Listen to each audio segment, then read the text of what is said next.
You're looking at a live view of the Falcon 9 rocket on the SpaceX launch pad, preparing for liftoff in just about 10 minutes from now at 7:15 a.m. Eastern Time. Good morning and welcome to the live webcast of the NROL 76 mission.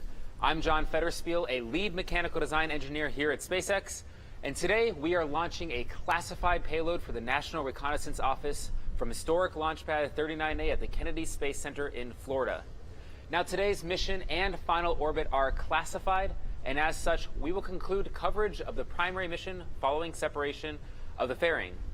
However, as we will attempt to land and recover the first stage, we'll continue to cover this secondary objective once the primary mission coverage has concluded. Now, for today's mission, we will be attempting another landing of that first stage back at Landing Zone 1, or LZ1 as we colloquially call it. And today's attempt will be in daylight, so we should have some incredible footage to share.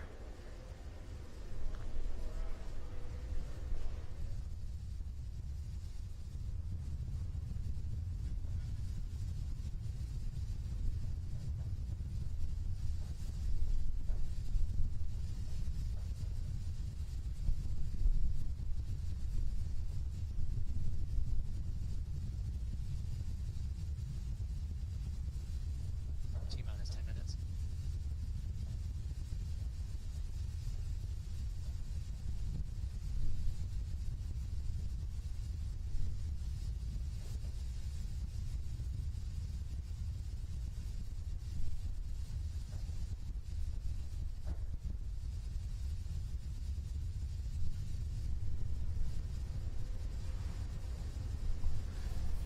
You're looking at the SpaceX rocket on Launch Complex 39A at Kennedy Space Center.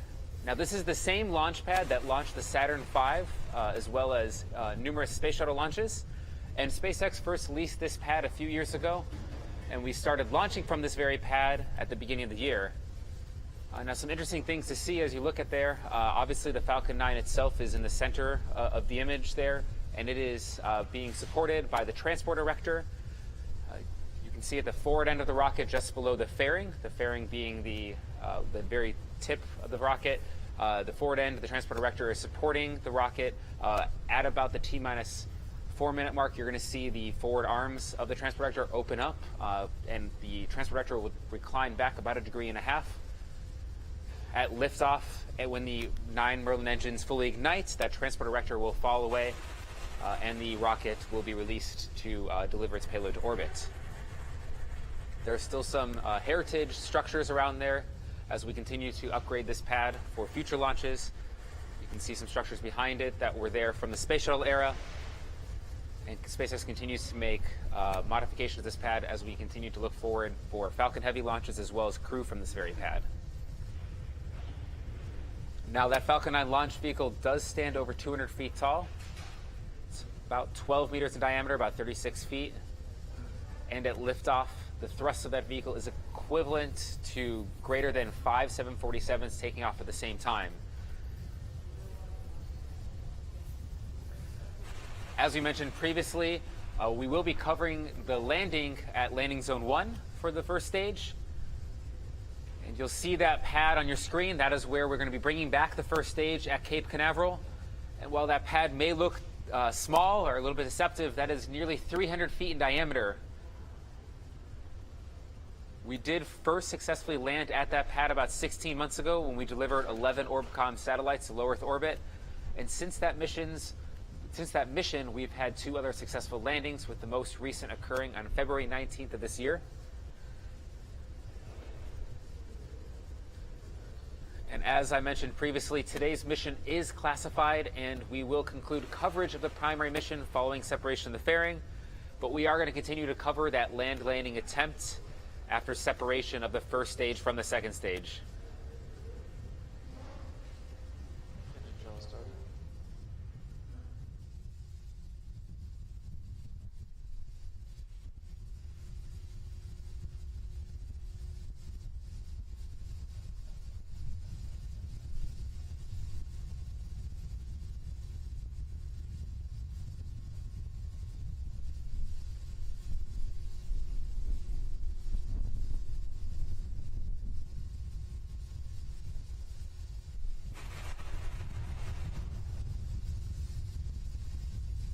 Stage 1 fuel load closed out.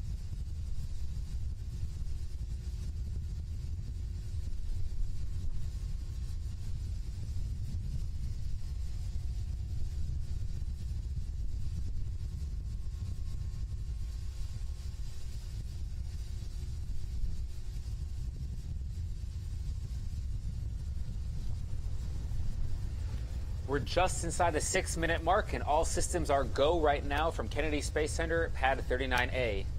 Now, if you tuned in yesterday, you noticed that at about 52 seconds before liftoff, our launch director called a hold over the countdown net due to an out-of-family reading on a first stage sensor.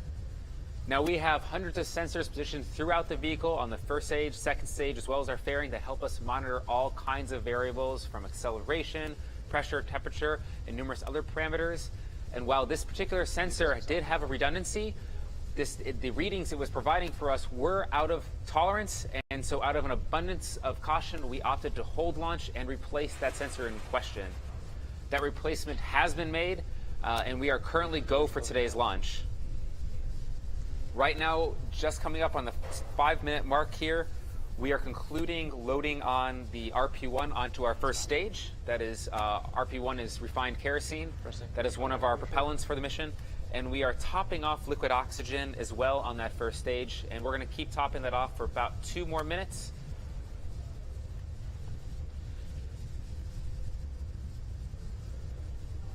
We're loading over 1.1 million pounds of propellant on the first and second stage combined. Are loaded at this point in the count. Strongback lower started.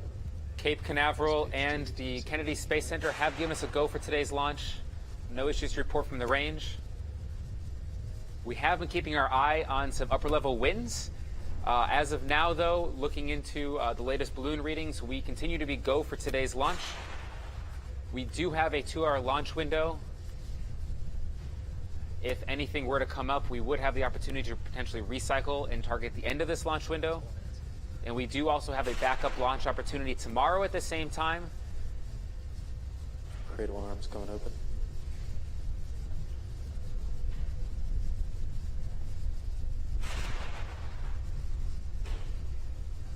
AFTS funnel started.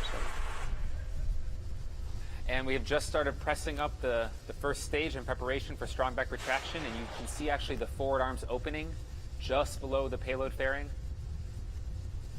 And that strongback retracts back 1.5 degrees.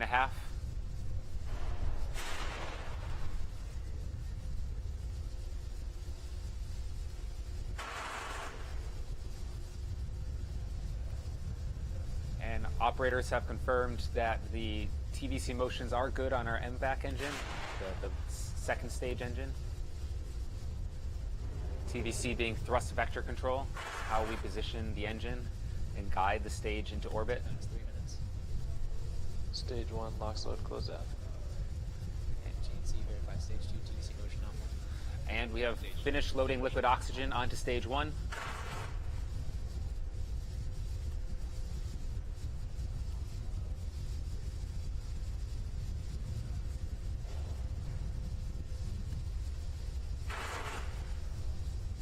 Strongback lowers ended, inclination 88.5 degrees.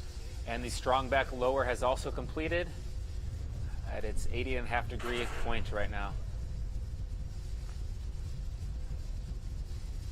Vehicle switching to internal power.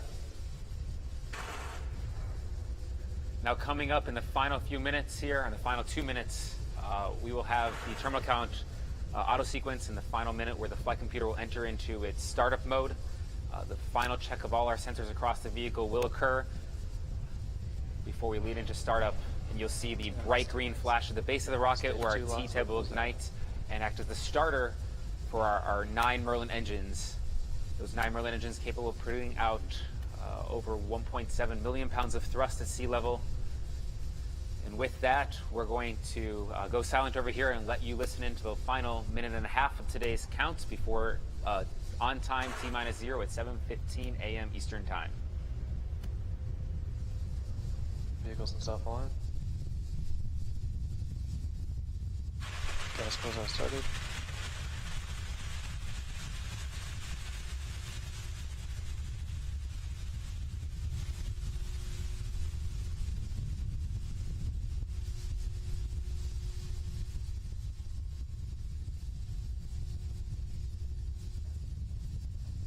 FTS, announce FTS is ready for launch. AFTS is ready for launch. VC, verify Falcon 9 is in startup.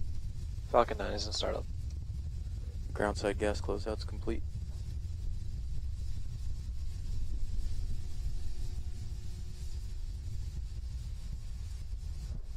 LD, verify go for launch. Go for launch. Stage 2, pressing for flight.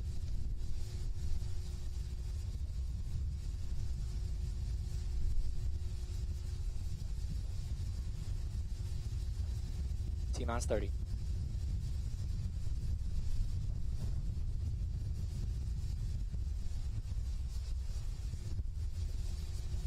T-minus 20. Stage 1, pressing for flight.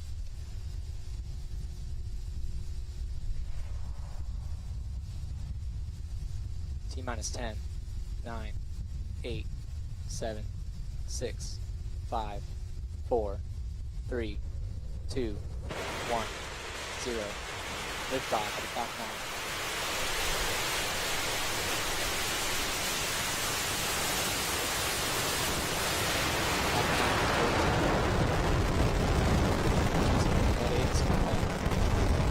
Copy, Wilco. Stage 1, propulsion is not launch.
And back engine shell has begun.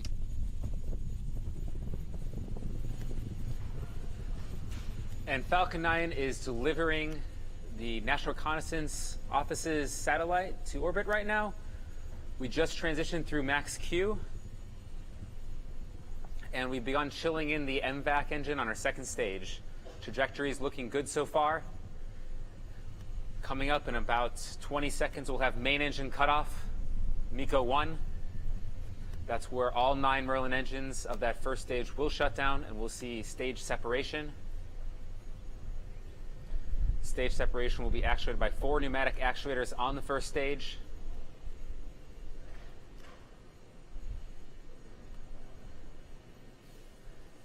We have MECO. And we have main engine cutoff. And stage separation has been confirmed. And you can see the first stage there flipping back. Use the nitrogen thrusters. And S1 boost back burn. the boost back burn of that first stage.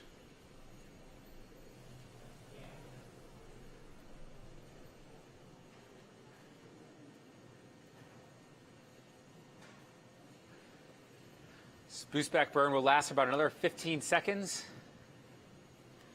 We use this to reorient the stage back to Cape Canaveral and fly it back from all the forward velocity it had over the Atlantic Ocean.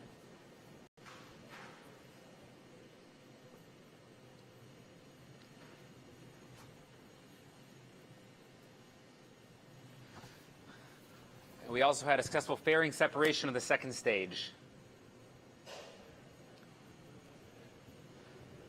As we mentioned previously, we will not be covering the remainder of the primary mission due to the nature of the classified payload on board, but we are covering our first stage as it's making a landing attempt back at landing zone 1, and that's what you're seeing on your screen right now. On the right side is an onboard camera looking down from our interstage.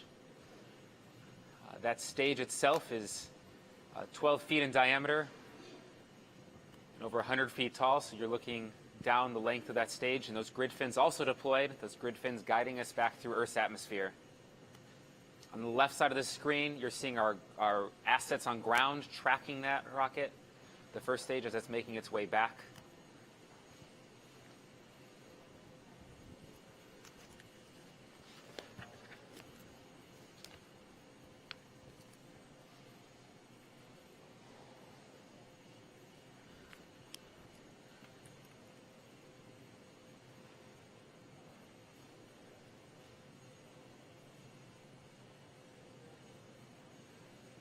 Now that boost back burn was a 3-engine burn. Coming up, we're going to have our entry burn, also a 3-engine burn.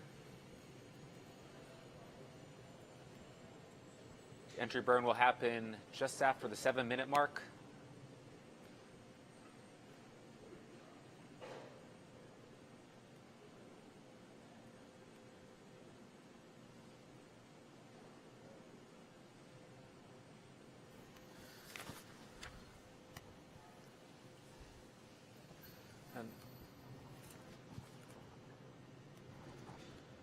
The first stage has passed its apogee. It was over 130 kilometers above the surface of the Earth. Those white puffs you're seeing are those nitrogen thrusters on board, which we also use for controlling the vehicle in a guided descent back to landing zone 1.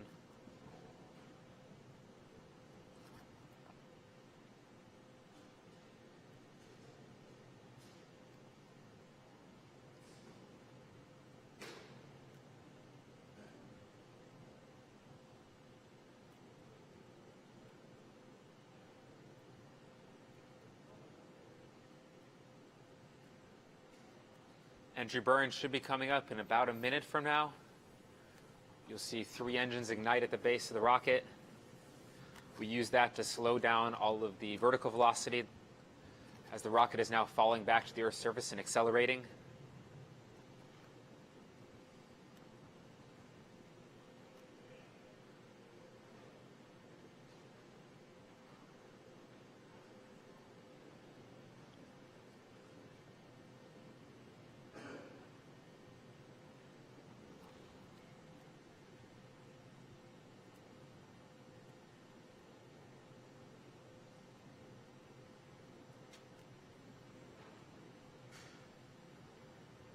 If you're just tuning in, we're watching the first stage as it's falling back to Earth in a guided descent back to landing zone 1. We have an entry burn coming up in about 15 seconds. 3-engine entry burn.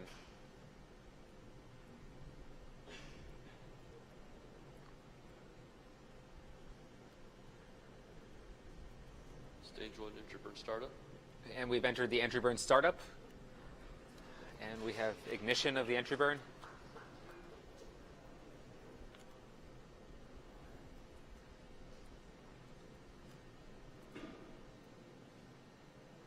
This is a 25-second burn.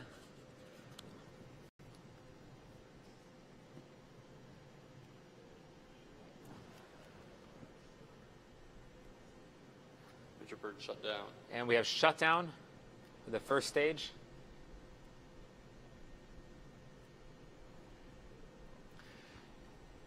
In about 45 seconds, we'll have our landing burn begin.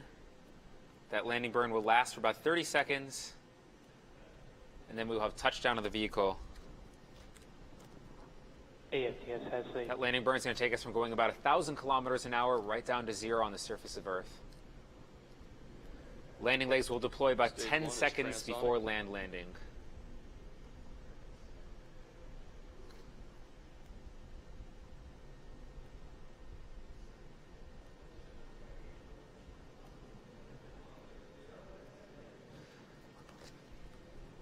Stage 1 just passed through transonic regime.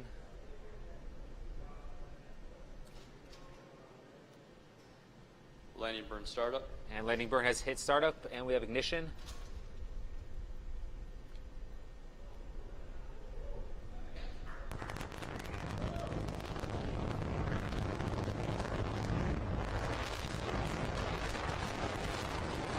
See the landing ready to play in a few seconds. Late deploy.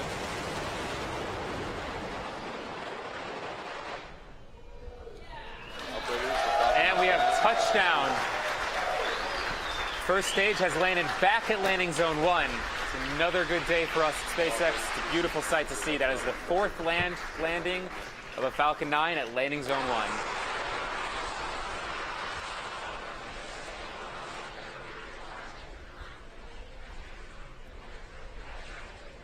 And with that landing, that's going to conclude our coverage for today's webcast. It is a beautiful sight, certainly, to bring back another first stage. We will be putting that rocket through some inspections and then getting it ready for another launch for a future mission coming up in our very busy manifest for the remainder of the year. So with that, we'd like to thank the National Reconnaissance Office, the range, the FAA, as well as you, the viewer, for tuning in and watching us. If you'd like to keep track of our future missions as well as the progress of this mission, be sure to follow us on Facebook, Twitter, Instagram, or check out SpaceX.com. And if you'd like to come up here and join the team and be part of the crew that makes all this happen, check out SpaceX.com/careers. Thanks again for joining, and we'll see you again soon.